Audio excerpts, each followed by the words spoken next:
भारतीय सेना ने जवाबी कार्रवाई में पाकिस्तान को कंगाल कर दिया है। अब पाकिस्तान ने हाथ में कटोरा उठा लिया है और मदद की भीख मांग रहा है। लेकिन वहीं पर भारत ने इस युद्ध की आहट के बीच ईरान से बड़ी डील की है। तस्वीरें आप देख रहे हैं और यही तस्वीर पाकिस्तान को इतना ज्यादा इस तस्वीर ने परेशान किया है।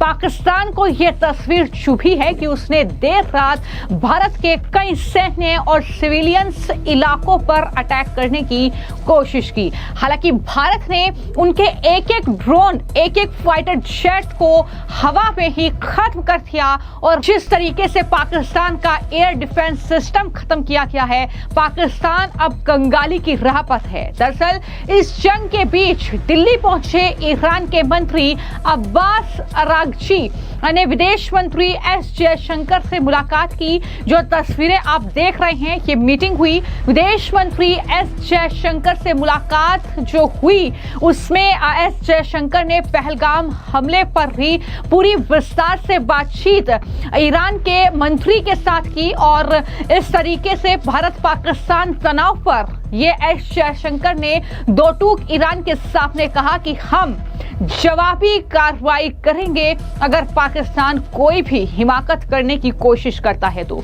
और उसके बाद ये तस्वीर सामने आई जब भारत के विदेश मंत्री एस जयशंकर और ईरान के विदेश मंत्री ने एक डील पर साइन किया, एक दूसरे को ये डॉक्यूमेंट सौंपे और ये तस्वीरें वाकई इस तरीके से परेशान करती है चीन को, पाकिस्तान को, तुर्की जैसे देशों को जो ये उम्मीद लगाए बैठा हुआ है कि ये तो जंग जैसे हालात हैं, भला इस हालात में कौन भारत की यात्रा करेगा। लेकिन ना सिर्फ ईरान के मंत्री बल्कि सऊदी अरब से भी मंत्री भारत पहुंचे हैं। विदेश मंत्री एस जयशंकर के साथ मीटिंग की है। तो यहाँ पर जो दुनिया भर के दिग्गज देश हैं उनके लगातार लीडर्स पहुंच रहे हैं, मीटिंग्स चल रही हैं, डील हो रही है और एक पाकिस्तान है जहां पर कंगाली छाई हुई है। सिर्फ और सिर्फ अगर कुछ नजर आ रहा है तो वो है धमाके।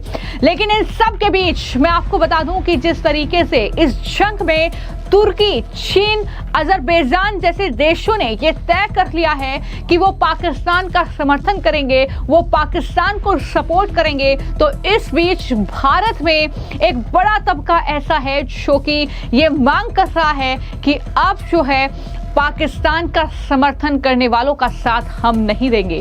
लोगों ने यह कहा है कि तुर्की, अजरबैजान टूरिज्म को पूरी तरीके से बायकॉट किया जाए। तो इस तरीके से तुर्की और अजरबैजान को सबक सिखाने की तैयारी भारतीय लोगों ने की है। तुर्की एयरलाइंस पर प्रतिबंध लगाया जाए, ये भी मांग लगातार की जा रही है। तो भारतीयों को पर्यटन के लिए तुर्की, अजरबैजान जाना बंद कर देना चाहिए। ये बात शिवसेना की नेता जो शिंदे गुट की नेता है शाइना एनसी, उनकी तरफ से भी की गई है और उन्होंने इस पूरे मामले पर क्या कहा है जरा सुनिए। भारत ने हमेशा टर्की को सम्मान दिया है। G20 हो, उनके प्रधानमंत्री आते हैं तो हम सम्मान देते हैं। ट्रेड बायलैटरल रिलेशन है तो हम सम्मान देते हैं। उनके यहाँ फ्लड्स हो तो भारत ने सम्मान दिया, रिलीफ मटेरियल भेजा। हमने कभी दखल नहीं किया उनके अंदरूनी मामले, साइप्रस से हो या कर्ड से हो।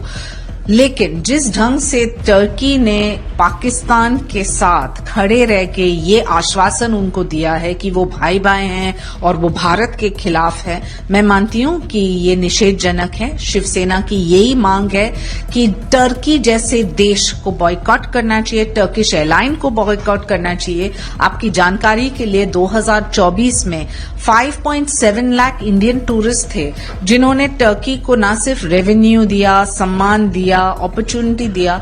हम हमेशा हमारे तरफ से रिश्ते बनाए रखते हैं। वहां दूसरे तरफ उनके फॉरेन अफेयर्स मिनिस्टर जाते हैं, पाकिस्तान के फॉरेन अफेयर्स मिनिस्टर से मिलते हैं और कहते हैं कि हम तो आपके साथ हैं और भारत के साथ नहीं। भारत ने क्या गलत किया? हमने सिर्फ आतंक को खत्म किया है, कोई भी सिविलियन को टारगेट नहीं किया है। और शिवसेना की मांग है कि जो ये दो देश भारत के साथ नहीं खड़ी है और आतंक को शरण दे रहे हैं, आतंकवादियों को शरण दे रहे हैं, तो इनका निषेध करना बहुत जरूरी है और हम मिनिस्ट्री ऑफ एक्सटर्नल अफेयर्स को जरूर लिखेंगे। तो नेता भी इस बात को कह रहे हैं कि जब एक आतंकी देश के साथ दुनिया के कुछ देश आकर खड़े हो जाते हैं, तुर्की जैसा देश जिसे भारत ने जब तुर्की में भूकंप आया था तो मदद पहुंचाई थी, और वो देश आज पाकिस्तान के साथ कंधे से कंधा मिलाकर खड़ा है। इस पर कहीं ना कहीं अब नेताओं का गुस्सा भी भारत में फूट रहा है।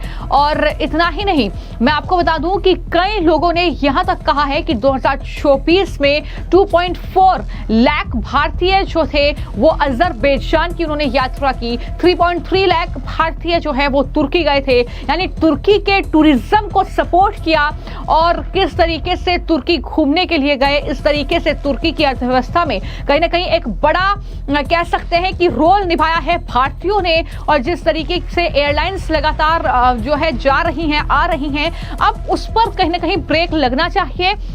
तुर्की और अजरबैजान को अब बायकॉट करने का समय आ गया है, क्योंकि तुर्की जो पैसा कमा रहा है वो अब जाहिर तौर पर पाकिस्तान का समर्थन कर रहा है। तो हम पाकिस्तान के साथियों को पैसा क्यों दे, ये भी लगातार लोग कहते हुए नजर आ रहे हैं। सिर्फ इतना ही नहीं, मैं आपको जानकारी दे दूं कि ओवैसी जैसे नेता भी ये कह रहे हैं कि जब तुर्की खुद कुर्दों पर हमला करता है तो अब भारत पर कैसे वो सवाल उठा सकता है। क्या कुछ ओवैसी कह रहे हैं तुर्की को लेकर, क्या डिमांड उन्होंने सर्वदलीय बैठक में सरकार के सामने रखी है, जरा सुनिए।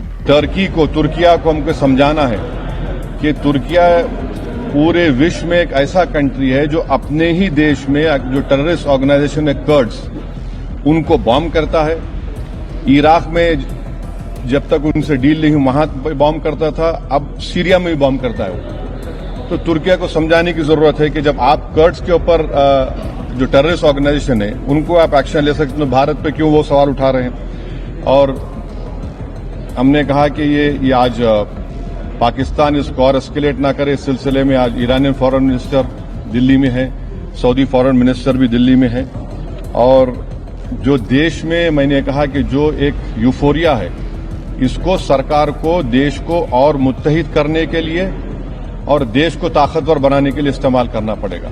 तो कहीं ना कहीं एक तरफ ईरान के साथ भारत की ये डील और दूसरी तरफ तुर्की का बायकॉट, इसको लेकर सभी भारतीय एकजुट नजर आ रहे हैं और कह रहे हैं कि वो तुर्की और अजरबैजान ना जाएं, इनकी एयरलाइंस को भी पूरी तरीके से बायकॉट करें, क्योंकि ये पाकिस्तान की हेल्प कर रहे हैं और आपसे पैसे कमाए हैं और पाकिस्तान की वो मदद कर रहे हैं। तो ऐसे में इनका पूरी तरीके से बायकॉट करना जरूरी है। जैसा कि मैंने शुरू में ही कहा कि दरअसल भारत के विदेश मंत्री एस जयशंकर से न सिर्फ ईरान के विदेश मंत्री की ये मुलाकात हुई है, बल्कि सऊदी अरब के उप विदेश मंत्री अदेल अली जुबैर सऊदी ने पाक विदेश मंत्री इशाक डार को फोन पर हड़काया है, ये भी जानकारी है। तो वहीं पर ईरान ये कोशिश कर रहा है कि किस तरीके से मध्यस्थता की जाए, ये पेशकश उसके जरिए की गई है। लेकिन भारत ने दो टूक जवाब दिया है कि जब तक पाकिस्तान आतंक की दुकान बंद नहीं करता है, बातचीत का कोई मतलब नहीं है। भारत ने पहले ही दिन ऑपरेशन सिंदूर के साथ ये कहा था कि हमने सिर्फ और सिर्फ आतंकी ठिकाने तबाह किए हैं, लेकिन अगर हम पर प्रहार किया जाएगा, अगर हम पर बैक किया जाएगा, तो जाहिर तौर पर हम छोड़ेंगे नहीं, हम बख्शेंगे नहीं। ये साफ तौर पर बार बार हमारी भारतीय सेना कह रही है और कहीं ना कहीं उस पर अमल भी कर रही है। फिलहाल आपकी इस खबर को लेकर क्या राय है, हमें कमेंट बॉक्स में जरूर लिखें। धन्यवाद।